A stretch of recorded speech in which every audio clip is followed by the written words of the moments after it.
بیان نمبر 20 خوف محشر کا بیان۔ ترجمہ: اور انہیں ڈر سناؤ پچھتاوے کے دن کا جب کام ہو چکے گا اور وہ غفلت میں ہیں اور نہیں مانتے۔ سورہ مریم۔ حمد باری تعالیٰ، تمام خوبیاں اللہ عز و جل کے لیے ہیں جس نے عجائبات عبرت کے مشاہدے کے لیے اپنے اولیاء کرام کی نگاہیں کھول دیں اور ان کے رنج و غم کو مناجات کی صفائی اور محبت کی لذت کے ذریعے اسباب کی مصروفیات اور پریشانیوں کی آمیزش سے نجات عطا فرمائی، ان پر مہربانیوں کے پنکھوڑے میں اپنا دست کرم پھیرا، انہیں اپنی کرم نوازیوں کے جام پلائے اور ان کے نور بصیرت و بصارت کو ممنوع خواہشات سے روکا تو ان کے دل خدا کے پے در پے احکام، اس کی تدابیر، ارادہ مقدر کرنے اور تقدیروں کے پھیرنے پر راضی ہو گئے۔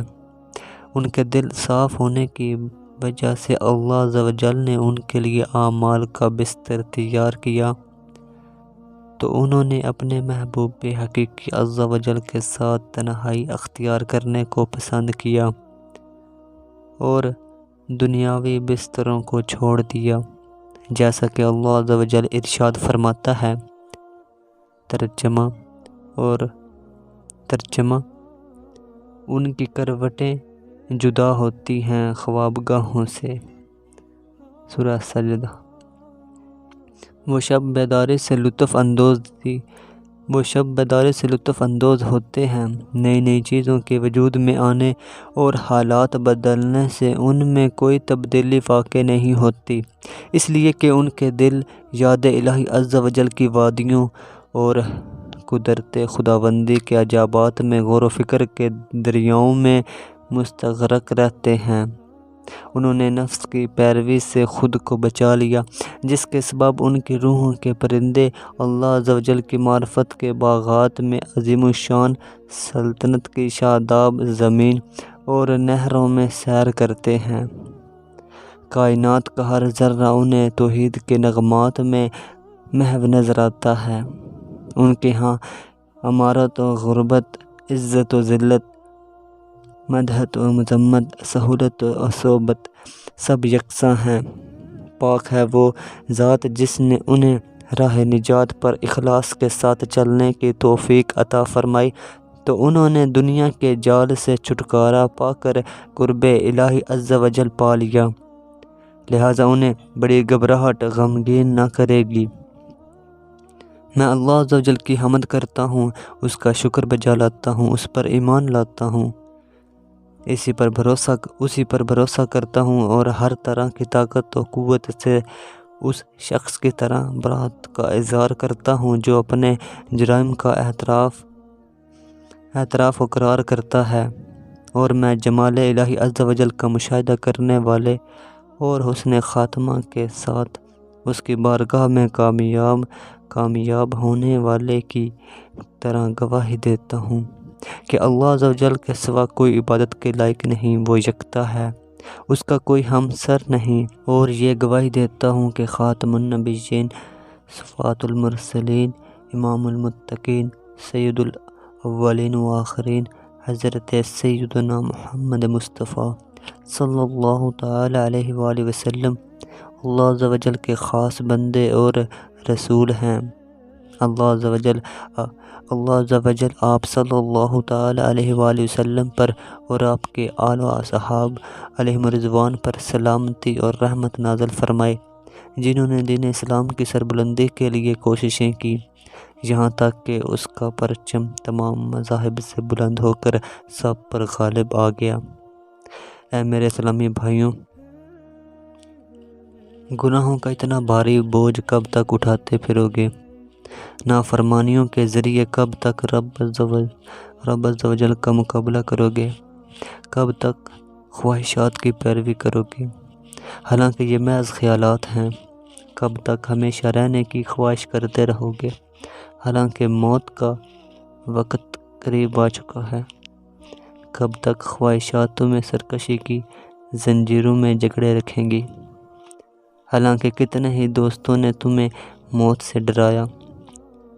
کیا آج تم ان لوگوں کو دیکھتے ہو جن کے قلعوں کی مضبوطی ناقابل شکست تھی؟ اب کہاں ہیں مال جمع کرنے والے اور گن گن کر رکھنے والے؟ باغات کو آباد کرنے والے کہاں چلے گئے؟ لشکروں کی قیادت کرنے والے کہاں گئے؟ اللہ عز و جل کی قسم، لذتوں کو ختم کرنے والی موت تیرے اختیار کے بغیر اچانک آ جائے گی اور گھر والوں کو گھر سے زبردستی نکال دے گی۔ ایک گھڑی کی مہلت نہ ملے گی، امیدوں کو کاٹ دے گی، تیرے اور تیرے معاون و مددگار کے درمیان حائل ہو جائے گی۔ ہائے افسوس اس وقت پر جب احباب نفع نہیں دیں گے، آہ بکا کرنے والوں کی کوئی پرواہ نہ کرے گا۔ جب تقدیر کا فیصلہ ہو جائے گا تو اب آتاب نفس کیا نفع دے گا؟ اے امیدوں سے دھوکہ کھانے والے، کتنے ہی لوگ امیدوں سے محروم ہوئے، کتنے مطلوب آرام کر رہے ہیں لیکن طالب کو نیند نہیں آتی۔ ہاں عنقریب لحد کی تاریکی میں تجھے اپنے کاموں کا انجام اور اپنے نامہ اعمال سے امید معلوم ہو جائے گی۔ اس کے بعد حساب لینے والے کے سامنے کھڑے ہونے کی ہولناکی وغیرہ تمام معاملات تیری سمجھ میں آ جائیں گے اور ہر خوش فہم پر اس کی جھوٹی امید ظاہر ہو جائے گی۔ اللہ عز و جل کی قسم، اس وقت تمام راستے تنگ ہو جائیں گے، محرومی، حسرت اور مصائب کا سامنا ہوگا۔ اللہ عز و جل تم پر رحم فرمائے۔ اپنی بقیہ فانی زندگی کو غنیمت جانو۔ اللہ عز و جل کی قسم، عنقریب جب اہل تقوی کو کامیابی کا تاج پہنایا جائے گا تو سخت دل والے پشیمان ہوں گے۔ ترجمہ اور باطل والوں کا وہاں خسارہ۔ سورہ المومن۔ اللہ عز و جل اپنے محبوب صلی اللہ تعالی علیہ وآلہ وسلم کو حکم فرماتا ہے، ترجمہ، اور انہیں ڈر سناؤ پچھتاوے کے دن کا جب کام ہو چکے گا اور وہ غفلت میں ہیں اور وہ نہیں مانتے۔ سورہ مریم۔ انذر کا مطلب ہے ڈر سنانا۔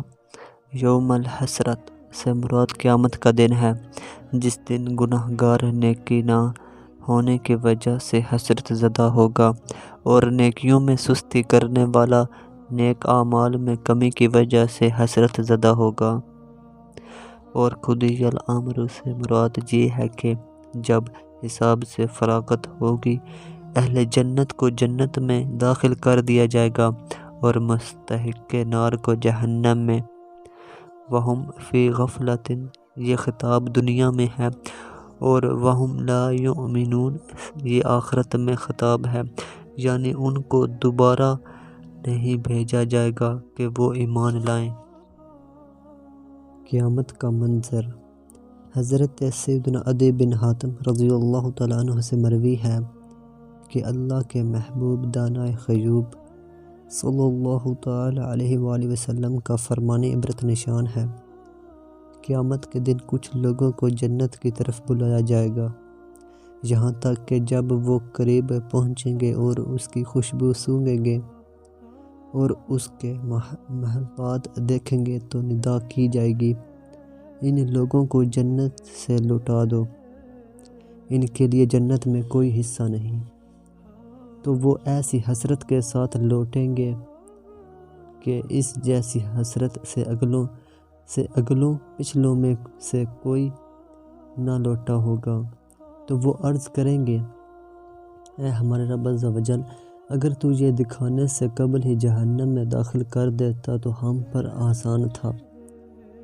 اللہ عز و جل فرمائے گا، میں نے یہ اس لیے کیا کیونکہ تم خلوت میں نافرمانیوں سے میرا مقابلہ کیا کرتے تھے اور جب تم لوگوں سے ملتے تو لوگوں کو دکھانے کے لیے بڑی عاجزی سے ملاقات کرتے، اور جو تمہارے دلوں میں میرے لیے تھا وہ اس کے برعکس تھا۔ تم لوگوں سے ڈرتے اور مجھ سے نہ ڈرتے، لوگوں کی تعظیم کرتے اور میری تعظیم نہ کرتے۔ تو آج میں تمہیں اپنے دردناک عذاب چکھاؤں گا، مزید یہ کہ میں نے تم پر آخرت کا ثواب حرام کر دیا ہے۔ عذاب جہنم کی کیفیت۔ حضرت سیدنا عبداللہ بن مسعود رضی اللہ تعالی عنہ ارشاد فرماتے ہیں، جب جہنم میں ہمیشہ رہنے والے باقی رہ جائیں گے تو انہیں تابوتوں میں رکھا جائے گا، پھر ان تابوتوں کو دوسرے تابوتوں میں رکھا جائے گا۔ کوئی شخص بھی یہ گمان نہ کرے گا کہ میرے علاوہ بھی کسی کو عذاب دیا جا رہا ہے، اور قیامت کے دن ہر شخص اس انتظار میں ہوگا کہ آیا اس کا ٹھکانہ جنت ہوگا یا جہنم۔ جہنمیوں سے کہا جائے گا، اگر تم عمل کرتے تو عذاب کے حقدار نہ ہوتے، اور جنتیوں سے کہا جائے گا، اگر تم پر اللہ عز و جل کا فضل و کرم نہ ہوتا تم جہنم کا ایندھن بنتے۔ حوض کوثر سے مایوس لوٹنے والے۔ حضرت سیدنا ابو ہریرہ رضی اللہ تعالی عنہ فرماتے ہیں، گویا میں دیکھ رہا ہوں کہ ہم حوض کوثر سے پلٹ رہے ہیں۔ ایک شخص دوسرے سے مل کر پوچھتا ہے، کیا تو نے حوض کوثر سے جام پی لیا؟ وہ کہتا ہے، جی ہاں میں نے پی لیا۔ اور دوسری طرف ایک شخص دوسرے سے مل کر یہی سوال کرتا ہے تو وہ جواب میں کہتا ہے، ہائے پیاس۔ میزان پر مقرر فرشتے کا اعلان۔ حضرت سیدنا انس بن مالک رضی اللہ تعالیٰ عنہ فرماتے ہیں، میزان پر ایک فرشتے کی ذمہ داری ہے، جب کسی انسان کی نیکیوں کا پلڑا بھاری ہوگا تو وہ فرشتہ ایسے بلند آواز سے اعلان کرے گا جس کو تمام مخلوق سن لے گی، فلاں سعادت مند ہے، آج کے بعد وہ کبھی بدبخت نہ ہوگا۔ اور اگر اس کا پلڑا ہلکا ہوگا تو وہی فرشتہ ویسے ہی بلند آواز سے اعلان کرے گا، فلاں شخص بدبخت ہے، آج کے بعد وہ کبھی سعادت مند نہ ہوگا۔ حضرت سیدنا قتادہ رضی اللہ تعالیٰ عنہ فرماتے ہیں، کوئی شخص ایسا نہیں کہ جو جرم کرے اور اس کا جرم روز قیامت کسی ایک پر بھی مخفی رہے۔ پیارے پیارے اسلامی بھائیوں، قبر والوں کو قید کر لیا گیا، اور ان میں اکثر لوگوں کو اپنی تجارت میں خسارہ ہوا، لہٰذا جب تم ان کے پاس سے گزرو تو عبرت پکڑو اور ان کے احوال میں غور و فکر کرو۔ وہ واپس لوٹنے کی تمنا کرتے ہیں اور ہاتھ سے گئی ہوئی چیز کو پانے کا سوال کرتے ہیں۔ اے آزاد شخص، ان کی بیڑیوں کو یاد کر۔ اے حرکت کرنے والے شخص، تو نے ان کی پریشانیوں کو جان لیا، تو اب اپنے نفس کو بے گناہوں کے قید خانے سے چھٹکارا دے دے اور تیار ہو جا کہ تو مطلوب ہے۔ اپنے دل میں اس دن کو یاد کر جس دن قلوب الٹ پلٹ رہے ہوں گے، اس سے پہلے کہ زبان کو پکڑ لیا جائے اور انسان حیرت زدہ ہو جائے، پہچان ختم ہو جائے اور کفن پھیل جائے، قیام ختم ہو جائے اور سفر طویل ہو جائے، منکر نکیر آئیں اور چیخ و پکار بلند ہو جائے، یہاں تک کہ بندہ پہلوں سے جا ملے گا اور اس کے پیچھے رہنے والے اس کو بھول جائیں گے۔ وہ بیچارہ وہاں قیدی ہو کر رہ جائے گا، پھر وہ قیامت کے دن کھڑا ہوگا، اس کی حالت یہ ہوگی کہ ننگے بدن اور حسرت زدہ ہوگا۔ اس وقت اس سے ساری عزتیں چھین لی جائیں گی، مصائب بڑھ جائیں گے اور بھاگنے کے تمام راستے بند ہو جائیں گے۔ اس کے علاوہ اور بھی بہت سے عجائب کا ظہور ہوگا، چہرے سیاہ ہوں گے اور نافرمان اپنی امیدوں سے ہاتھ دھو بیٹھے گا، پیٹھوں پر بھاری بوجھ رکھ دیا جائے گا اور نامہ اعمال دائیں یا بائیں ہاتھ میں پکڑا دیا جائے گا، اور کسی شخص کے لیے جنت یا دوزخ کے سوا وہاں کوئی قیام گاہ نہ ہوگی۔ میٹھے میٹھے اسلامی بھائیوں، جلدی سے اللہ عز و جل کی بارگاہ میں توبہ کر لو۔ اللہ عز و جل تم پر رحم فرمائے۔ اس سے پہلے کہ تم ان ہولناکیوں کا معائنہ و مشاہدہ کرو۔ ارشاد باری تعالیٰ ہے، ترجمہ: اور انہیں ڈر سناؤ پچھتاوے کے دن کا جب کام ہو چکے گا۔ سورہ مریم۔ اولیاء کرام کا قافلہ اور سمندر کی موجیں۔ حضرت سیدنا مسعود بن عاصم رحمۃ اللہ تعالیٰ علیہ فرماتے ہیں کہ میں حضرت سیدنا عبدالعزیز بن سلیمان رحمۃ اللہ تعالیٰ علیہ، حضرت سیدنا کلاب بن حرب رحمۃ اللہ تعالیٰ علیہ اور حضرت سیدنا سلمان بن ارج رحمۃ اللہ تعالیٰ علیہ نے ایک رات سمندر کے ساحل پر گزاری۔ حضرت سیدنا کلاب رحمۃ اللہ تعالیٰ علیہ رونے لگے، حتیٰ کہ مجھے یہ خوف لاحق ہوا کہ کہیں وہ ہلاک نہ ہو جائیں۔ ان کے رونے کی وجہ سے حضرت سیدنا عبدالعزیز رحمۃ اللہ تعالیٰ علیہ بھی رونے لگے۔ ان کے رونے کی وجہ سے حضرت سیدنا سلمان رحمۃ اللہ تعالیٰ علیہ بھی رو دیے۔ اللہ عز و جل کی قسم، ان سب کے رونے کی وجہ سے مجھے بھی رونا آ گیا، حالانکہ مجھے ان کے رونے کا سبب معلوم نہ تھا۔ جب میں نے حضرت سیدنا عبدالعزیز رحمۃ اللہ تعالیٰ علیہ سے پوچھا کس چیز نے آپ کو رلایا، تو انہوں نے فرمایا، اللہ عز و جل کی قسم، میں نے سمندر کی موجوں کو دیکھا تو مجھے جہنم کی ہولناکیاں اور اس کے لمبے لمبے سانس یاد آ گیا، تو اس چیز نے مجھے رلا دیا۔ پھر میں نے حضرت سیدنا کلاب رحمۃ اللہ تعالیٰ علیہ سے پوچھا تو انہوں نے بھی یہی جواب دیا، اور جب میں نے حضرت سیدنا سلیمان رحمۃ اللہ تعالیٰ علیہ سے پوچھا تو انہوں نے فرمایا، لوگوں میں مجھ سے زیادہ برا کوئی نہیں، میں ان پر ترس کھاتے ہوئے رو رہا تھا جو وہ اپنی جانوں کے ساتھ کر رہے تھے۔ پیارے پیارے اسلامی بھائیوں، تصور کیجئے گویا میں دیکھ رہا ہوں کہ تمہارا وہ دن آ چکا ہے جس کا تم سے وعدہ کیا گیا تھا، اور تمہیں اچانک اس چیز نے پکڑ لیا ہے جس سے تم اپنی اولاد اور والد کے ذریعے چھٹکارا نہیں پا سکتے۔ وہ ایسا مقام ہے کہ جس میں زبانیں، اعضاء اور جلد تمہارے خلاف گواہی دیں گے، اور کوئی شخص جہنم اور اس کے انگاروں کو برداشت نہیں کر پائے گا۔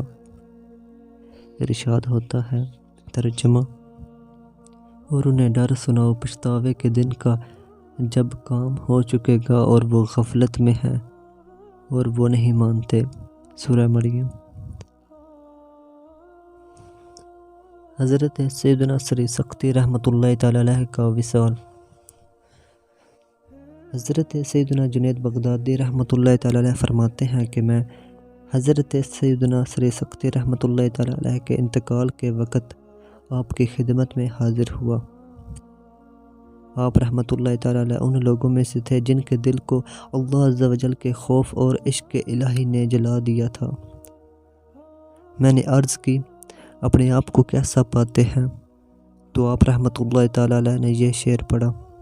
شعر کا ترجمہ: میں اپنے طبیب سے اس بیماری کی شکایت کیسے کروں جس میں اس نے خود ہی مجھے مبتلا کیا ہے۔ پھر میں نے پنکھا لیا تاکہ آپ کو ہوا دوں تو آپ رحمۃ اللہ تعالیٰ علیہ نے ارشاد فرمایا، پنکھے کی ہوا اس شخص کو کیسے راحت پہنچائے گی جس کا دل جل رہا ہو۔ پھر آپ رحمۃ اللہ تعالیٰ علیہ نے چند اشعار پڑھے جن کا مفہوم یہ ہے: دل جل رہا ہے، آنسو بہہ رہے ہیں، غم جمع ہو رہے ہیں اور صبر ٹوٹ رہا ہے۔ اس شخص کو کیسے اطمینان آئے جس کے لیے راحت و سکون کی کوئی جگہ ہی نہ ہو، کیونکہ وہ تو بے چینی و اضطراب اور عشق الہی عز و جل میں گرفتار ہے۔ پھر آپ رحمۃ اللہ تعالیٰ علیہ نے ذکر الہی عز و جل کرتے ہوئے دائی اجل کو لبیک کہا اور اس دنیائے فانی سے کوچ فرما گئے۔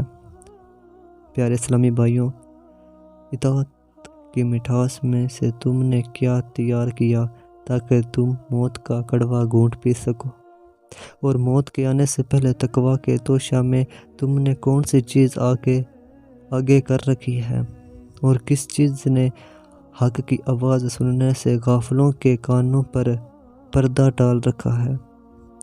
اے تنہائی میں گناہ کرنے والے، کاش تو نے خلوت اختیار نہ کی ہوتی۔ کتنے ہی وعظ و نصیحت کرنے والے اہل غفلت کو پکار رہے ہیں، مگر وہ نصیحت قبول نہیں کرتے۔ چنانچہ اللہ عز و جل ارشاد فرماتا ہے، ترجمہ، اور انہیں ڈر سناؤ پچھتاوے کے دن کا جب کام ہو چکے گا اور وہ غفلت میں ہیں اور وہ نہیں مانتے۔ سورہ مریم۔ کسی کے محاسبے کا انوکھا طریقہ۔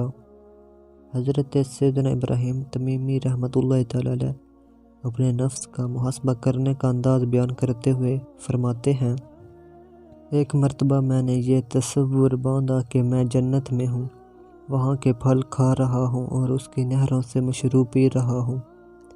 اس کے بعد میں نے یہ خیال جمایا کہ میں جہنم میں ہوں اور توڑ کانٹے دار درخت کھا رہا ہوں اور دوزخیوں کا پی رہا ہوں۔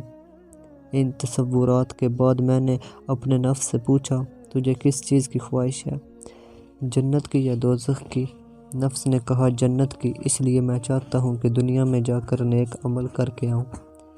تب میں نے اپنے نفس سے کہا، فی الحال تجھے مہلت ملی ہوئی ہے، یعنی اے نفس، اب تجھے خود ہی راہ متعین کرنی ہے کہ سدھر کر جنت میں جانا ہے یا بگڑ کر دوزخ میں، لہذا اسی حساب سے عمل کر۔ پیارے اسلامی بھائیوں، فضول دنوں میں تم نے جو وقت برباد کیا اس کی تلافی کرو، عنقریب ہر عمل کرنے والے اپنے عمل کا بدلہ پائے گا۔ اس دن نافرمان معافی چاہے گا لیکن اسے معافی نہ ملے گی، اور اپنی گمراہی پر ندامت کرتے ہوئے اپنی انگلیاں کاٹے گا۔ ہائے افسوس، اس دن کیسی حسرت چھائی ہوگی، اور اس دن کی ہولناکیاں کتنی شدید ہوں گی۔ اللہ عز و جل کی قسم، اپنے غفلت کے ایام پر گریہ وزاری کرو، موت کی سختیوں میں غور و فکر کرو، مرنے سے پہلے محبوب حقیقی عز و جل کے دروازے پر حاضر ہو جاؤ، گویا میں دیکھ رہا ہوں کہ تمہیں اچانک موت آ چکی ہے۔ چنانچہ اللہ عز و جل ارشاد فرماتا ہے، اور انہیں ڈر سناؤ پچھتاوے کے دن کا جب کام ہو چکے گا اور وہ غفلت میں ہیں اور وہ نہیں مانتے۔ میٹھے میٹھے اسلامی بھائیوں، اپنے نفس کو شہوات کی قید سے آزاد کر لو اور اپنی عقلوں کو غفلت کے نشے سے بیدار کر لو، اور موت سے پہلے دار بقا کے لیے تیار ہو جاؤ، گویا میں تمہارے ساتھ ہوں اور موت کا منادی تمہارے پاس آ چکا ہے۔ ارشاد ہوتا ہے، ترجمہ، اور انہیں ڈر سناؤ پچھتاوے کے دن کا جب کام ہو چکے گا اور وہ غفلت میں ہیں اور وہ نہیں مانتے۔ اللہ عز و جل کی قسم، عنقریب افسوس اور غم میں تمہارے آنسو جاری ہوں گے، اور جب ہمارے نور کو دیکھنے والا ملک الموت کو دیکھے گا تو ہکا بکا رہ جائے گا، اور تو پل صراط پر اپنے اعمال کے ساتھ مقید ہو کر رہ جائے گا، اور تمہارے پوشیدہ و ظاہر تمام برے اعمال ظاہر ہو جائیں گے۔ اللہ عز و جل ارشاد فرماتا ہے، ترجمہ، اور انہیں ڈر سناؤ پچھتاوے کے دن کا جب کام ہو چکے گا اور وہ غفلت میں ہیں اور وہ نہیں مانتے۔ سورہ مریم۔ ہائے افسوس، اب عمر ضائع ہونے کے بعد تجھے حسرت کوئی فائدہ نہ دے گی، اور امیدیں ختم ہونے کے بعد فکر تجھے کوئی فائدہ نہ دے گی۔ معلوم نہیں حیرت کے دن تیرا کیا جواب ہوگا جب یہ پکارا جائے گا۔ ترجمہ، یہ دن ہے کہ وہ بول نہ سکیں گے۔ پارہ 29۔ اس بندے کا وارث کون ہوگا جس کو معصیت اور گناہوں نے شرمندہ کر دیا ہے؟ اس بھاگے ہوئے کا والی کون ہوگا جس کو لغزشوں اور عیبوں نے تیرے دروازے سے دور کر دیا ہے؟ رقت انگیز دعا۔ یا رب العالمین، درگزر فرما کہ ہم تیری رحمت سے اچھا گمان رکھتے ہیں، یا اللہ عز و جل، میری حسرت کتنی عظیم ہے کہ میں دوسروں کو نصیحت کرتا ہوں اور خود غافل ہوں۔ یا اللہ عز و جل، مجھ پر کتنی سخت مصیبت ہے کہ میں دوسروں کو جگاتا ہوں اور خود سویا ہوا ہوں۔ اے میرے مالک عز و جل، میرا معاملہ کتنا عجیب ہے کہ میں دوسروں کی رہنمائی کرتا ہوں اور خود حیرت زدہ ہوں۔ یا الہی عز و جل، نصیحت کرنے والے اور بیکار باتوں میں پڑنے والے سے درگزر فرما۔ یا الہی عز و جل، اگر میرا کلام خالص تیری رضا کے لیے نہیں تو میرے اجتماع میں کوئی تو ایسا شخص ہوگا جو خالص تیری رضا کے لیے حاضر ہوا ہوگا، لہٰذا اپنے وجہ کریم کے صدقے میری کوتاہی کے معاملے میں اس کی شفاعت قبول فرما، اور اے سب سے بڑھ کر رحم فرمانے والے ہم سب پر اپنی خاص رحمت فرما، آمین۔ وصلی اللہ علی سیدنا محمد وعلی آلہ وصحبہ اجمعین۔